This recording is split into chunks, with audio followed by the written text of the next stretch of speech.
Alright. So, andito na tayo sa karera. Iwanan na natin yung gloves natin dyan. Mukhang safe naman dito.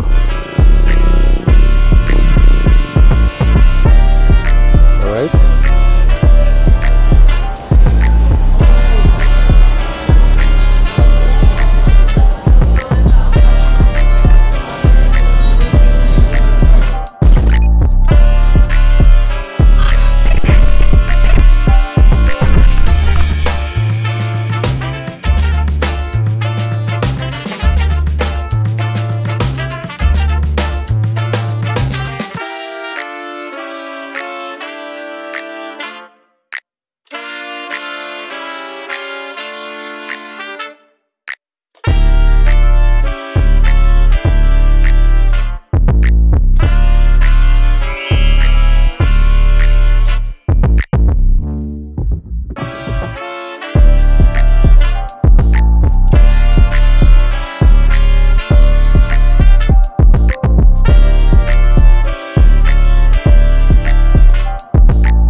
Okay, thank you.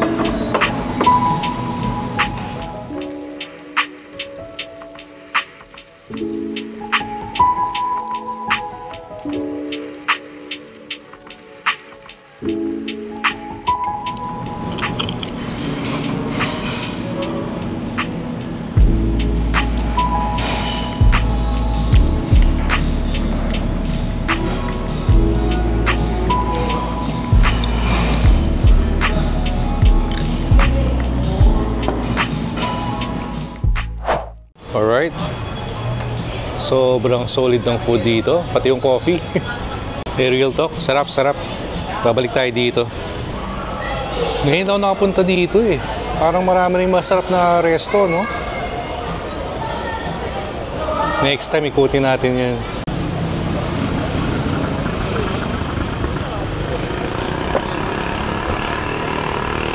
Sobrang satisfying ng lunch natin eh. White mocha and tapa yung in-order natin. Umabot ng 620 I think. So hindi siya mura, pero hindi rin naman sobrang mahal. And for me sulit naman kasi masarap talaga yung coffee tsaka yung food.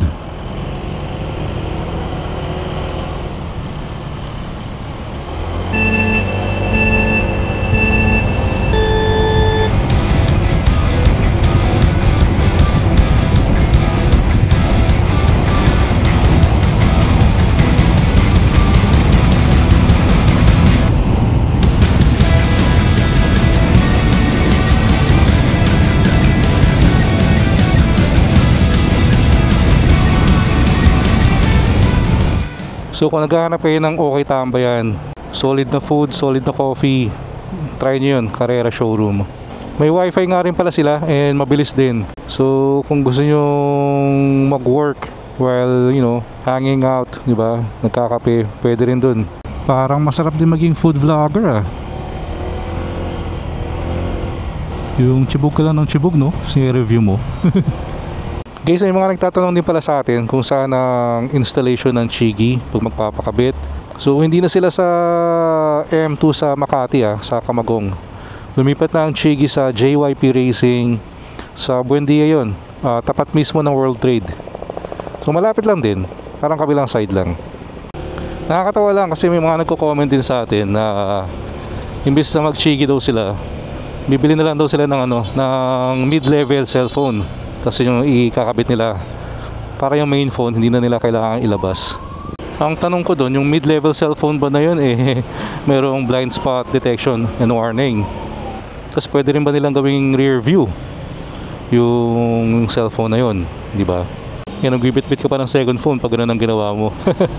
Ang take ko kasi dito sa Chigi parang parang yung dashcam ng mga sasakyan, di ba? Years ago nung wala pang dashcam, nung nag-uumpisa pa lang yun, di ba? Mga ilang kotse pa lang meron. Then eventually talagang lahat ng sasakyan meron ng dashcam. Bihirang-bihira ka na makita ng sasakyan na wala. So sa Chigi feeling ko ganun din yan na in the future lahat naka-Chigi na rin yan, naka-smart riding system. And bihirang-bihira na lang din yung mga motor na wala. Yun lang naman. Yun naman tayo. Tagal ng dito. Tagal ng stoplight. By the way, konting-konti na lang pala. 9,000 subscribers na tayo dito sa YouTube. So kung hindi ka pa kasama doon, please click the subscribe button below and like and share the video. Salamat. By the way guys, gusto ko rin palang dalasan yung mga paggawa ng test ride videos natin. So kung meron kayong mga bikes na gusto nyo makita sa channel natin, na i-review natin, i-test ride, pa-comment down below para ma-check ko kung possible yun. May mga brands kasi na talagang walang test ride units Like for example, Kawasaki. Ang weird lang, naka Z900 ako Pero other than the Z9, wala pa akong ibang Kawasaki bike na na-try. Never pa ako naka-test ride ng Kawasaki. And nakakatuwa rin pala kasi isa sa madalas na makuha kong comment sa mga videos natin is yung mga nagtatanong kung ano tong gloves natin. So ang brand nito is Rock Bros. Sobrang sulit nito. Wala pang 1,000 pesos to, pero papantay ito sa mga mamahaling riding gloves. Mula nung nag-start kasi ako magmotor, talagang nasanay ako naka-gloves. Kaya pag wala akong suot na gloves, parang nawiwirduhan ako sa pakiramdam.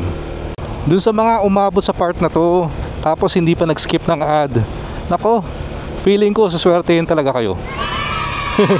So maraming salamat sa mga walang sawang sumusuporta sa atin, mga laging nanonood. Kilala nyo na kung sino kayo. So kita-kits tayo sa next one. Ingat kayo lahat palagi. Always ride safe. Peace out.